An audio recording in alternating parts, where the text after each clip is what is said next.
Hey everybody, welcome back to another business analysis video. Today's video is not planned. I haven't prepared anything, but I thought I would really quickly record something while it's still fresh in my head. I literally just finished a meeting. In this meeting, I'm trying to capture reporting requirements, right? So really, what is the purpose of doing this video? I wanted to talk about, as a business analyst, whether experienced or new, right? What do you do when you're in a meeting, when you're capturing requirements, when you're trying to understand things? So any meetings that you're having, where is your meeting? What do you do when whatever the stakeholders are talking about goes over your head? What exactly do you do? How do you prepare, and how do you ensure that the value for that meeting is experienced, right? It's captured. So this is why I'm doing the meeting, because I experienced it where I just finished this meeting and everything just went over my head, right? And I'm not confident with the information that I've captured. I kind of understand a bit of the detail, high level, right? I kind of get the general gist of it, but not really. I feel like there's something missing from my meeting, right? From the detail that I want to capture. So that's why I thought I'll do a video like, what do you do in this instance when you experience such a thing? So let me kind of quickly talk about the meeting as well. So I'm trying to capture reporting requirements as part of an existing project. And I've mentioned in a lot of my videos, before you do any of those meetings, I'm trying to kind of avoid my ring lights showing on my glasses. Also, I haven't prepared. It's a Monday.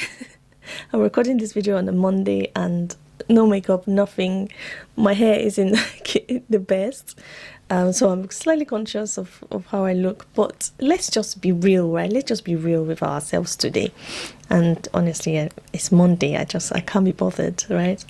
But yeah, so going back to my meeting, so I'm trying to capture just reporting requirements. There are three people that it impacts: the person who understands the technical detail of how the system captures things.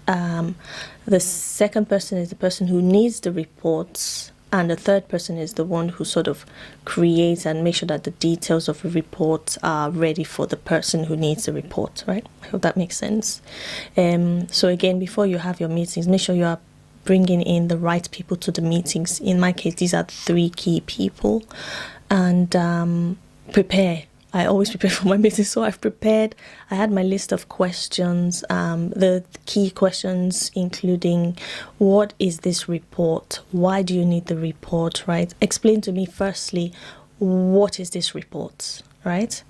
Who uses the reports, right? Why do you need the report? What are the details captured within the report? Now, for the purpose of my project, we are trying to change things without going too much into detail of the project.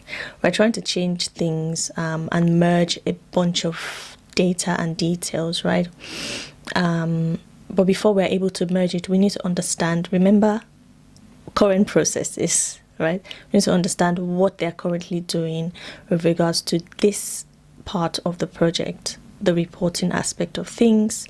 What are the different types of report? There's like 200 types, and we're trying to merge it into 30 or so. This is what we're trying to do. So we're trying to understand the impact it will have on the current process if we merge all the reports. And in order for us to understand the impact, we first need to understand, like I mentioned, the questions that I'm asking. What is the report? Who needs the report? What are the details captured? And what impact will it have if we merge it? Towards the end of my meeting, that will be my final question. But anyway, so as the person was describing what the report is, now this is something that's also kind of impacts business-focused business analysts. It's not really getting or understanding the technical detail, which is something that I generally struggle with. Not because I can't do it. I know that I can if I put my mind to it. But my problem is I'm not interested.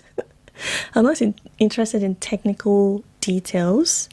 And because of that, when I hear anything technical, like my brain kind of phases out, right? It goes blank, right? So I think I need to kind of reframe my mindset to open up to technical discussions, right? And ask more questions, be interested in it.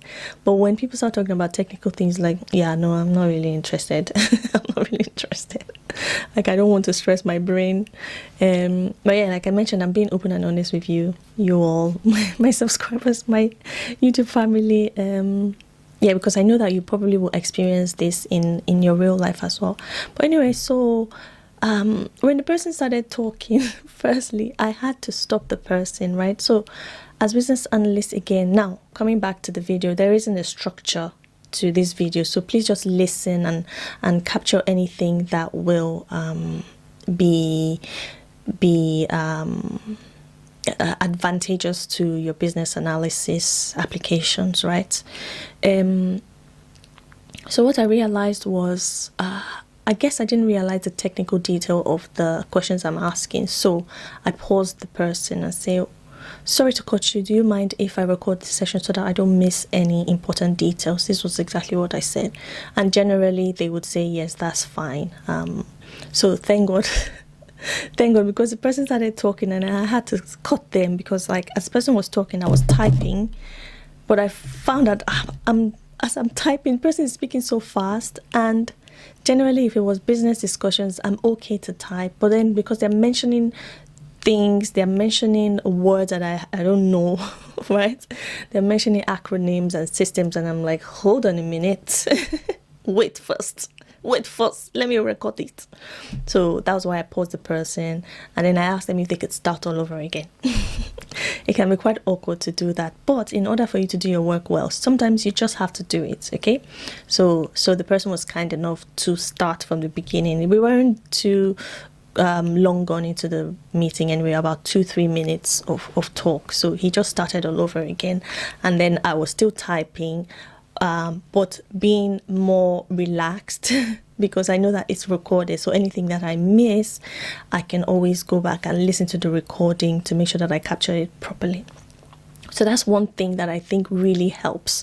And another advantage of this recording is working remotely. I think it's really it's given me so much advantage in business analysis, the ability to work remotely, especially for recording, because in the days of being in the office, you're all in a room, right? How do you record? I remember there wasn't maybe when I did my initial courses or training, there wasn't any talk about how to record the sessions in person, and I remember they would mention not to use your phone to record because you need to take permission from the person that you're recording, right? You have to.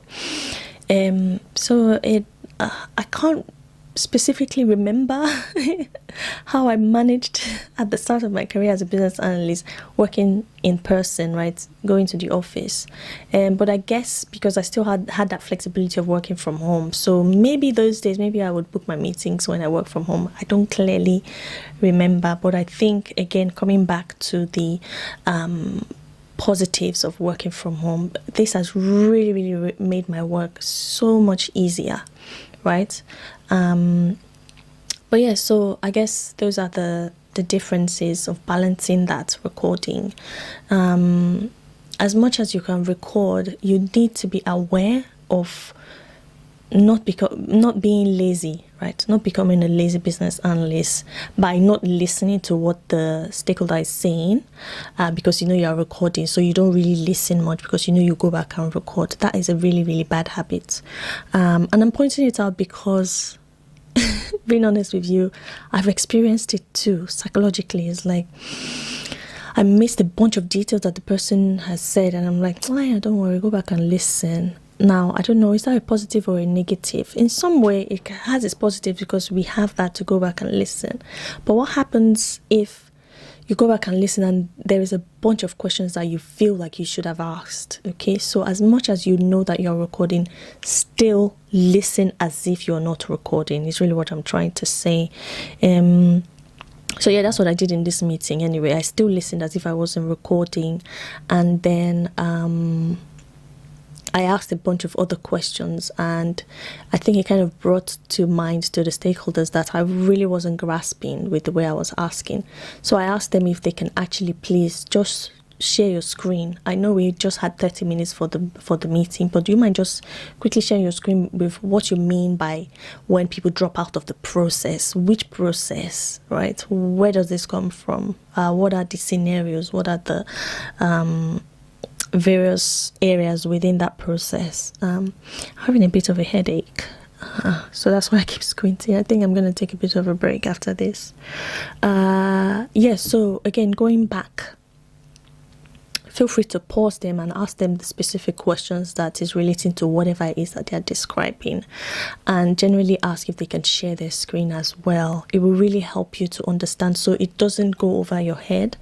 So as much as at the start of this meeting it really was starting to go over my head, and I was slightly panicking a bit, like this man, because I've had a meeting with him before. And I'm like, this man, I don't understand what you're saying. But yeah, so he shared the screen with me, talking about the first instance of the impact on the process. I don't really want to go too much into detail because of data and where I work, right? So I can't really share all the information of this thing, but I hope you kind of get the gist, right? So he's explained his part, and then the next person explained their part and how it kind of interacts with the technical bits, and then finally the third person explained their part. But yeah, so the reason I was doing this, I wrote a bit of things on my phone. The reason I was doing this is to kind of share my experience with you. Like, what do we do in those instances? The first thing you want to do before you go to this type of meetings is to prepare in advance. I've talked about this in my workshop videos, but generally with business analysis, with any work that you're doing, even if it's not business analysis, you want to prepare in advance, right? You want to understand what it is you're trying to capture from the meeting, review any available materials that are there, make sure you have a list of questions that you want to ask, right? So I had my list of questions. I think I had like 3 or 4 questions, but I ended up having a bunch more questions, because as they're speaking, I will ask more to clarify. The second thing is to take detailed notes. Make sure you are writing it down as much as you're recording. Make sure you're writing it down. But one thing that I do as well is because I worry about missing details. So as much as I'm sharing this, I'm also talking to myself, right? Don't worry too much about capturing everything that they're saying, right? Just try to sort of pinpoint, focus on the main ideas, capture the specific details that they mentioned that relates to the question that you're asking, right? And don't bother too much about capturing everything. This is something that I do. Like, I bother so much about capturing all the details, right? But don't let it overwhelm you, right? Again, I'm talking to myself. I get overwhelmed, like, oh my God, you said a lot. I haven't captured everything that you said. That's fine, right? At the end of the day, you're not like a machine. Capture what you can, right? Another way of helping you to capture these things is to use abbreviations, use symbols, use shorthand, right? So that's what I do as well. Rather than spelling out everything, sometimes I mistakenly spell things, but because I'm the one typing, I know what it is I'm typing, right?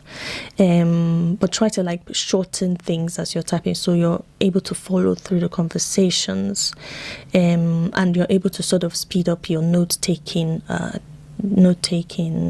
techniques, I guess. And in the same time, it will help you keep up with the flow of the conversation without kind of losing focus, okay? Because you want to keep up as much as you are typing and taking notes. You also want to keep listening, right? It's a skill that you develop over time. And one thing that I'm grateful for, I don't know how the secondary school is here, how it works, but back home in Nigeria, we always used to do comprehension. If you remember, my Nigerian subscribers, where you sit in the class and the teacher just reads out something and you have to write it, right? And sometimes you miss it out and you quickly have to look in your friend's notes to follow through the conversation, right? Well, that has really, really helped me in my note taking. So I'm grateful for that experience with the Nigerian secondary school system. Now, a fourth thing that I want to share is to ask for clarification. Like I mentioned, I was pausing them to ask, right? Especially if the topic or whatever they're discussing is unfamiliar to you. Don't hesitate to ask them for an explanation. That's what you're there for. And try to sort of phrase your question in a way that shows that you're engaged in the conversation and that you're seeking to understand it. So you can ask questions such as, could you please elaborate on that point? Right? Maybe they're talking about something and you're not familiar with it. Pause them and ask them, do you mind elaborating on what you meant by so and so, right? You can even say, I'm not familiar with the term. Do you mind explaining what that term means? But yeah, that's another point. I already mentioned recording the meeting, right? But make sure you're take permission before you record the meeting. So as much as it will allow you to focus on listening, right, and participating during the meeting. Don't start to have bad habits, right? But anything that you've missed out, again, for somebody like me that I always worry about missing the specific details, I can always go back to listen. But again, be aware that the time that you're going back to listen is also time taken from your day, okay? So that's another reason why you shouldn't start to have bad habits by not listening because you're recording. Because if you don't, when you go back to listen to the recording, you are taking so much more time that you can be investing in creating documents and doing other tasks around your business analysis work, okay? If possible, right, another point I wanted to ask is ask for visuals. Like I mentioned, I asked them if they can share their screen because I didn't really understand what they were saying. Ask for visual graphs, slides, ask for specific sections within what they're explaining on the screen, right? Ask for that so that you can sort of grasp those complex information more easily. And it will also provide a reference point for the notes that you're taking, okay? What I also do is, as they're sharing their screen, I would take screenshots. Use your snip tool if you have that on your PC. Use my snip tool as they're explaining, and I want to kind of, as I'm taking my notes, I want to be specific on the exact point that they're explaining. I will quickly take a screenshot and put it on my notes and refer to it so that when I go back, I know what I'm referring to, right? That's another thing that I do. And that's it really. Those are the pointers I wanted to give to help you when you're in meetings and things are sort of going over your head and you're not really grasping what they're saying. Right, and then finally at the end of the meeting, don't forget to summarize your understanding. Okay, now in the instance of my meeting, it was only 30 minutes, and maybe I should have scheduled an hour, but I felt like I knew what I wanted to capture, just these 3 questions that I had, but obviously more questions came up. So what I said at the end of my meeting is I just thanked them for their time because the other stakeholders had to run off. Obviously, people have other priorities in their day, right? So I had to cut the meeting at exactly 11:30, right? So today, like I mentioned, is Monday because they had other meetings to go to, right? So I wasn't able to summarize what I've just heard from the meeting. So sometimes you're not able to summarize and confirm, but generally at the end of the meeting, try to summarize the key points that you've captured and let them know what your next steps are. But for my meeting, I just said, apologies that we're kind of running over time, but thank you for your time. And I'm glad that we recorded the session. So I'm going to go back and listen to the recording. And if I have any further questions, I'll come back to you if that's okay. And that was it. And she was like, oh, yeah, no worries at all. So that's what I've done. But now I'm going to follow up the meeting. So I'm going to send an email to say, to review my notes, fill in any gaps, right? And then add any follow-up questions, okay? But for me, before I do my follow-up email, right? Like I mentioned, if you've summarized your meeting, tell them that you will follow up, right? But I'm not able to really follow up because I need to tidy up my notes first. But try to do it on the same day before close of play, or you can do it the next day as well, depending on how busy your day is, right? So for me, I'm going to listen to the recording after lunch because I'm having a headache. I'm just going to take a bit of a break, listen to the recording, and then send the summary of what we discussed. And if there's any further questions, I'll ask that in the email, and then I'll let them know next steps, what to expect next steps. So that's what I'm going to do, organize my notes, okay? But yeah, that's it. And finally, one other thing that I wanted to say is I hope that this pointers help. I'm also incorporating that in my work. I've been incorporating that, but I thought I would share it as well because today's one was a bit of a struggle. Let me just tell you guys the truth. So generally, if you're frequently finding that it's challenging for you to follow these types of meetings, try to seek a feedback from a mentor or a colleague, right? You know, you can't do it on your own. If you're on your own and you don't know who to approach to ask how to tackle it, I hope this video is kind of helpful for you if you don't have anybody to go to tackle this sort of scenario now, right? But generally it helps if you have a mentor to discuss this with, and they can give you pointers, they can give you examples, scenarios. You can even practice with them, right? They may offer you all these valuable tips on how to manage your note-taking skills and how to better understand any subject matter that you're dealing with as a business analyst. But yeah, that's my final my final sort of tip and information I can share. But yeah, one of those videos where I thought I'll just quickly do it while it's still fresh in my memory. But I hope it's helped you. I hope it helps you as well in the future. Yeah, that's it for today. I hope you've enjoyed today's session, today's video. I haven't added any visuals. I haven't done too much mago in editing. I'm not going to edit this. I'm just going to upload it as it is. And I hope that it helps. Okay, but yeah, thank you for watching. As always, please don't forget to like, subscribe, and share this content. You never know who it might help. And till I see you in my next video. No, before I say that, please don't forget to leave comments. What do you think? What have been your techniques as an experienced business analyst? Have you experienced this before, where you're in meetings and you have no understanding at all of what they're talking about? What has been your approach? What has helped you, right? Please share in the comment section. It will help us really to get the conversation going. Yeah, but yeah, that's it for today. So I'll see you in my next one. Peace.